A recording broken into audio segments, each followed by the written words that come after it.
स्वागत है आपका हमारे YouTube channel GK with me में। आज की क्लास में हम पढ़ेंगे हिंदी सब्जेक्ट के बारे में, यानी कि आज से हम हिंदी की सीरीज शुरू कर रहे हैं और इसमें हम टॉपिक वाइज पढ़ना शुरू करेंगे और आपके एचटेट के एग्जाम तक मोस्ट ऑफ टॉपिक आपके जो हिंदी के हैं वो कवर हो जाएंगे। ठीक है, हिंदी जो है वो आपके एचटेट के एग्जाम में 15 मार्क्स की आती है और आप सोच सकते हैं कि यहाँ पर एक एक मार्क्स भी कितना इंपॉर्टेंट होता है। जब आपका एग्जाम एक मार्क्स से रह जाता है ना तो बहुत दुख लगता है।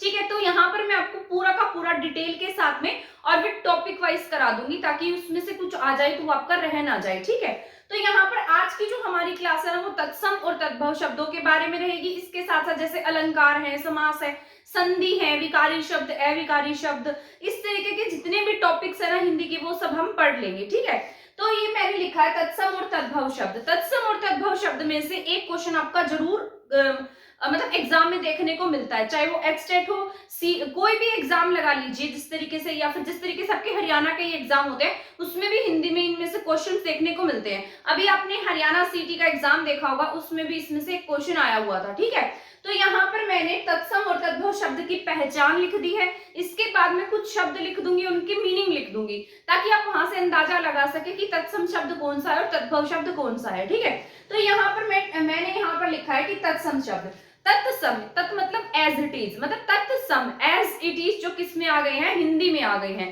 तत्सम, सम मतलब समान होता है ना, तो बिल्कुल समान। इनकी पहचान क्या है?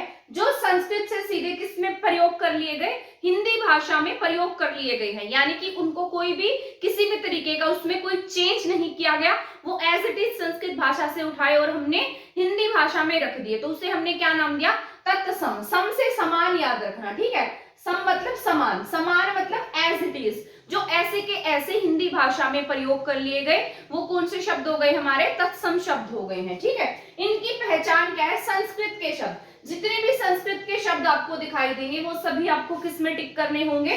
तत्सम में टिक करने होंगे। ठीक है, तो आप उसे किस में टिक करेंगे? तत्सम में। अब इनकी पहचान है, कुछ सिंबल्स हैं उनकी पहचान के, तत्सम शब्दों की पहचान की, जो मैंने यहाँ पर लिखे हैं। जैसे आपको ये पैर में री दिखाई देता है ना, और ये वाला री है, तो ये री मात्रा के जो रूप है ना, यानी कि री के रूप है, ये आपकी री है ना, इसकी मात्राएं नहीं होती, इसके रूप होते हैं ये, है ना।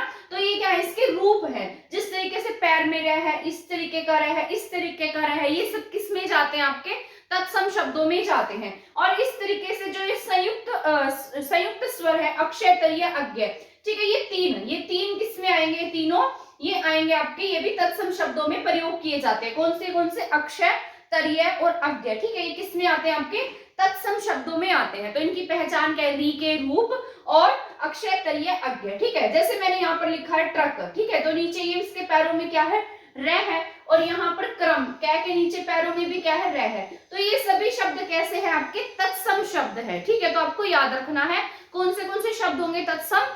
जो आपके री की मात्रा वाले शब्द कौन से होते हैं? तत्सम होते हैं। ठीक है, और इसमें अक्षय, तर्य, अज्ञ भी किस में आएंगे? तत्सम शब्दों में आएंगे। जो भी संस्कृत के शब्द होंगे वो भी किस में आएंगे? आपके तत्सम शब्दों में आएंगे, आपको याद रखना है। ठीक है, इसके बाद मैंने लिखा है तद्भव शब्द के बारे में। आपका यहाँ पर तद्भव शब्द वो होते हैं जो मतलब जो संस्कृत में एज इट इज नहीं रखे गए हैं, जिनका मतलब बदल दिया गया, मतलब उसको आसान रूप दे दिया गया, हिंदी भाषा में जिसको आसान तरीके से रखा गया है, वो कौन से शब्द हैं? आपके तद्भव शब्द हैं। ठीक है, तो सम से याद रखना, समान मतलब जो संस्कृत के समान है, यानी कि एज इट इज है। तद्भव, ठीक है, जो चेंज हो गए हैं, संस्कृत के शब्द जो हिंदी में अर्थ बदलकर प्रयोग किए गए हैं, यानी कि प्रयोग हुए, उसे हमने क्या नाम दिया है?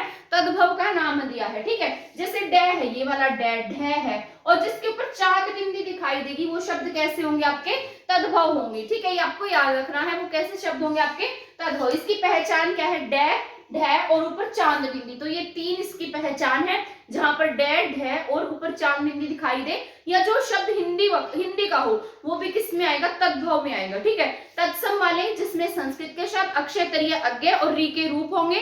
तद्भव शब्द वो है जो हिंदी में मतलब आसान रूप से प्रयोग किए गए हैं और जिसका मतलब अर्थ बदल दिया गया है। डैड है और ऊपर चांद बिंदी वाले शब्द किस में आएंगे? आपके तद्भव में आएंगे। ठीक है, ये आपको याद रखना है। आई होप आपको तत्सम शब्द और तद्भव शब्द की पहचान के बारे में पता लग गया होगा।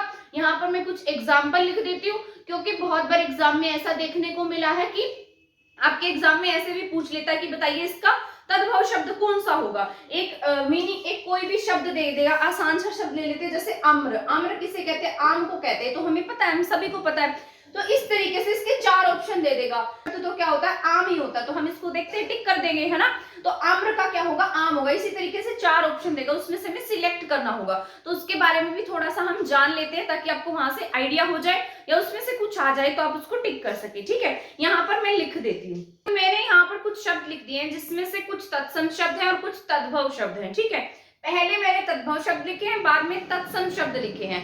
तद्भव वे शब्द थे जिसके जो हिंदी भाषा में प्रयोग हुए हैं, यानी कि जिसका मीनिंग चेंज हुआ है।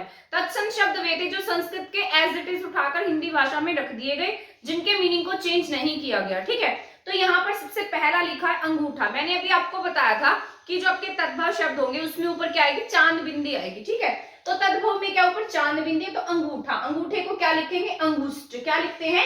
अंगुष्ठ। तो ये कैसा शब्द आपका? तत्सम शब्द है। ठीक है, इसके बाद है अचरज। क्या है? अचरज। अचरज कैसा शब्द है? तद्भव का शब्द है, और इसको जब हम संस्कृत में लिखते हैं तो आश्चर्य लिखते हैं। तो ये ऊपर रे का रूप आ गया है ना, तो कैसा शब्द हो गया? ये आपका तत्सम शब्द हो गया है। इसके बाद है 18। 18 को संस्कृत में जितनी भी आपकी काउंटिंग होगी ना, संस्कृत में आएंगी, जो जिस अष्टादश हो गया, है ना, सप्तादश हो गया, एकादश हो गया, तो इस तरीके की जितनी भी आपको गिनती दिखाई देंगी, वो सभी आपको किस में टिक करनी है? तत्सम शब्दों में टिक करनी है, क्योंकि ये संस्कृत भाषा की है। इसके बाद है आमचूर या अमचूर। क्या होता है ये? अमचूर। ठीक है, तो अमचूर को क्या लिखते हैं? आम्रचूर्ण। क्या लिखते हैं? आम्रचूर्ण, क्योंकि आम को क्या कहा जाता है? आम्र। आम्र कहते हैं ना, तो आम्रचूर्ण। तो ये कैसा शब्द हो जाएगा आपका? तत्सम शब्द हो जाएगा। ठीक है, इसके बाद है आंख। आंख को क्या कहते हैं? अक्षी। क्या कहते हैं? अक्षी। ठीक है, तो आंख का याद रखना है, इंपॉर्टेंट है। आंख को क्या कहते हैं? अक्षी। इसके बाद है आयु। आयसु। आयसु क्या है आपका? तद्भव शब्द है, और आदेश क्या है आपका? तत्सम शब्द है। ठीक है, इसके बाद ऊंट। ऊंट को हम क्या कहते हैं? उष्ट्र। ये भी इंपॉर्टेंट है। ऊंट को क्या कहते हैं? उष्ट्र। क्या कहते हैं? उष्ट्र। ऊंट को क्या कहते हैं? उष्ट्र। ठीक है, तो ये इंपॉर्टेंट है, क्योंकि अलग सा नेम है, आपको याद रखना है। ऊंट को क्या कहेंगे? उष्ट्र कहेंगे। ठीक है, तो ये किसका शब्द है? संस्कृत भाषा का शब्द, और किस में जाएगा ये? तत्सम शब्दों में जाएगा। इसके बाद मैंने लिखा है कपड़ा। कपड़ा मैंने आपको बताया था, ये ऐसे वाले जो रूप होंगे, ये भी आपके किस में जाएंगे? आपके तद्भव में जाएंगे। तो देखिए यहाँ पर ड का रूप है, तो ये किस में जाएगा? आपके तद्भव शब्दों में जाएगा। और इसको क्या कहते हैं? करपट। क्या कहते हैं कपड़े को संस्कृत में? करपट। तो ये किस में जाएगा? आपके तत्सम में। ऊपर रे का रूप है। इसके बाद है कपास। कपास को कहेंगे करपास। क्या कहते हैं? करपास। ठीक है, तो यहाँ पर भी ऊपर रे का रूप है, तो किस में जाएगा? ये आपके तत्सम शब्दों में जाएगा। ठीक है, तो ये आपको याद रख लेना है। इसके बाद मैंने लिखा है दाख। दाख मतलब पेड़ होता है, दाख को क्या लिखते हैं? द्राक्षा। क्या लिखते हैं? द्राक्षा। तो द्राक्षा यहाँ पर देखिए, ये नीचे रे का रूप है। ठीक है, वैसे तो अक्षय मैंने आपको बताया था तत्सम में आता है। ठीक है, तो यहाँ तत्सम में शय से भी आप पता लगा सकते हैं कि अक्षय, तरीय और अव्यय, ये मैंने आपको बताया था, ये किस में आते हैं? आपके तत्सम शब्दों में आते हैं। इसके बाद है बहीन। बहीन को क्या कहेंगे? भागिनी। क्या कहते हैं? भगिनी। क्या बोलते हैं बहन को? भगिनी। ठीक है, बिच्छू। बिच्छू को क्या कहते हैं? वृश्चिक। क्या कहते हैं? वृश्चिक। जिसकी राशि होगी उसको पता होगा, वृश्चिक राशि भी होती है ना, तो बिच्छू को क्या कहेंगे? वृश्चिक कहेंगे। भाई को क्या कहते हैं? भ्राता। बहन को भगिनी। ठीक है, भाई को क्या कहेंगे? भ्राता। मक्खी, ये इंपॉर्टेंट है, आपका एग्जाम में पूछ भी सकता है। ठीक है, मक्खी को क्या कहते हैं? मक्षिका। क्या बोलते हैं मक्खी को? मक्षिका। इसके बाद है माथा। माथा को कहते हैं मस्तक। क्या बोलते हैं? मस्तक। इसके बाद है मेंढक। मेंढक को क्या कहेंगे? मंडूक। क्या कहेंगे? मंडूक। ठीक है, तो जिसने संस्कृत भाषा पढ़ी होगी, संस्कृत पढ़ी होगी, उसे इनके बारे में पता होगा। तो मेंढक को क्या कहते हैं? मंडूक कहते हैं तत्सम भाषा में। ठीक है, तत्सम शब्दों में। ये है लौंग। लौंग कैसा शब्द है? तद्भव। लौंग को कहते हैं लवंग। क्या कहते हैं? लवंग। ठीक है, फिर है शक्कर। शक्कर को क्या बोलते हैं? शर्करा। क्या कहते हैं? शर्करा। तो शर्करा कैसा शब्द है? तत्सम का शब्द है। इसके बाद है सपना। सपना को क्या कहते हैं? सौपन। क्या कहते हैं? सौपन। तो ये भी आपका सौपन कैसा शब्द है? तत्सम शब्द है। और सपना कैसा शब्द है? तद्भव शब्द है। ठीक है, आई होप यहाँ तक समझ में आ गए होंगे। दाख को क्या कहेंगे? द्राक्षा। बहन को कहेंगे भगिनी। बिच्छू को कहेंगे वृश्चिक। भाई को कहेंगे भ्राता। इसके बाद है मक्खी। मक्खी को कहेंगे मक्षिका। माथा को कहेंगे मस्तक। मस्तक के बाद मेंढक को क्या कहेंगे? मंडूक। मंडूक के बाद लौंग को कहेंगे लवंग। शक्कर को कहेंगे शर्करा। और सपना को क्या कहेंगे? सौपन। ठीक है, आई होप यहाँ तक समझ में आ गए होंगे। कुछ पॉइंट्स और लिख देती हूँ ताकि आपके वहां से डाउट्स क्लियर हो जाएं। ठीक है, मैंने लिखा है सच। सच को क्या कहते हैं? सत्य। ठीक है, तो सत्य वचन नहीं बोलते जिस तरीके से सत्य, तो सत्य कैसा शब्द है आपका? तत्सम शब्द है। ठीक है, इसके बाद है सपूत। सपूत को क्या कहते हैं? सुपुत्र। क्या कहते हैं? सुपुत्र। ठीक है, सांप। सांप को क्या कहेंगे? सर्प। अब देखिए यहाँ पर क्या ऊपर चांद बिंदी है और यहाँ पर रह का रूप है, मैंने आपको बताया था ना, तो यहाँ पर ये कौन सा शब्द हो जाएगा आपका? तत्सम शब्द हो जाएगा। इसके बाद है सांस। सांस के ऊपर भी क्या है? चांद बिंदी है और यहाँ पर क्या है? श्वास, तो ये कैसा शब्द हो जाएगा? संस्कृत का है तो तत्सम शब्द। ठीक है, इसके बाद है श्रृंगार। क्या लिखा है मैंने? श्रृंगार। श्रृंगार का क्या हो जाएगा? श्रृंगार। ठीक है, तो ये कैसा शब्द है? संस्कृत का शब्द है। इसके बाद है सुआ। सुआ को क्या कहेंगे? सूग। इसके बाद है लाख। लाख को क्या कहेंगे? लक्ष्य। इंपॉर्टेंट है आपका। लाख को क्या कहेंगे हम? लक्ष्य कहेंगे। इसके बाद है लोहा। लोहा को क्या कहते हैं? लोहो। क्या कहते हैं? लोहो। जिस तरीके से बोलते हैं लोहो अयस्क, है ना, तो आयरन ओर्स जैसे इंग्लिश में होता है। तो यहाँ पर अब मैंने लिखा सुनार। सुनार को क्या कहेंगे? स्वर्णकार, यानी कि जो सोना बनाने का काम करता था उसको क्या कहने लगे? स्वर्णकार। लुहार जो लोहा बनाने का काम करे उसे क्या कहने लगे? लुहार। ठीक है, तो इस तरीके से अलग अलग नाम रखे गए। जैसे सुनार को क्या कह देते हैं? स्वर्णकार। ठीक है, इसके बाद है सूखा। सूखा को क्या कहेंगे? शुष्क। क्या कहेंगे? शुष्क, यानी कि जो ड्राई होता है, शुष्क होता है। इसके बाद है सूत। सूत को क्या कहते हैं? सूत्र। क्या कहते हैं? सूत्र। सूरज। सूरज को क्या कहते हैं? सूर्य। ऊपर क्या है? रे का रूप है। ठीक है, यहाँ पर त्रय है, मैंने अभी बताया था आपको। सूरज को क्या कहेंगे? सूर्य। क्या कहेंगे हम? सूर्य। इसके बाद है सोंठ। सोंठ को क्या कहते हैं? शुंठी। क्या कहते हैं? शुंठी। शुंठी कैसा शब्द है आपका? तत्सम का शब्द है। कैसा शब्द है? तत्सम। इसके बाद है हाथी। हाथी आप सभी जानते हैं हिंदी में प्रयोग किया जाता है, हस्ती संस्कृत में प्रयोग करते हैं, तो हस्ती कैसा है शब्द आपका? तत्सम। कैसा शब्द है? तत्सम शब्द है। इसके बाद हिय, ये आपको याद रखना है। ठीक है, ये इंपॉर्टेंट है आपका। हिय देखिए, हिय दिखने में तो आपको तत्सम जैसा लग रहा है, पर है कैसा शब्द? ये तद्भव शब्द है। तो हिय, हिय कैसा शब्द है आपका? हिय तद्भव शब्द है। कैसा है ये आपका? तद्भव। और हृदय कैसा शब्द है? हृदय। हृदय कैसा शब्द है आपका? तत्सम है। कैसा है? तत्सम। ये आपको याद रख लेना, इंपॉर्टेंट है ये। हृदय हम वैसे तो हिंदी में बोल देते हैं ना कि दिल या हृदय, है ना, तो ये तद्भव शब्द है और इसका मतलब तत्सम क्या होगा? हृदय होगा। हृदय ये संस्कृत का शब्द है। इसके बाद है हरा। हरा का क्या होगा? हरित, है ना, तो क्या होगा? हरे का हरित। हम संस्कृत में क्या बोलते हैं? इसको हरित बोल देते हैं। ठीक है, तो सुनार का क्या था? स्वर्णकार था। सूखा क्या होता है? शुष्क होता है। सूत सूत्र है। सूरज सूर्य है। सोंठ शुंठी होता है। इसके बाद हाथी को हस्त बोलते हैं।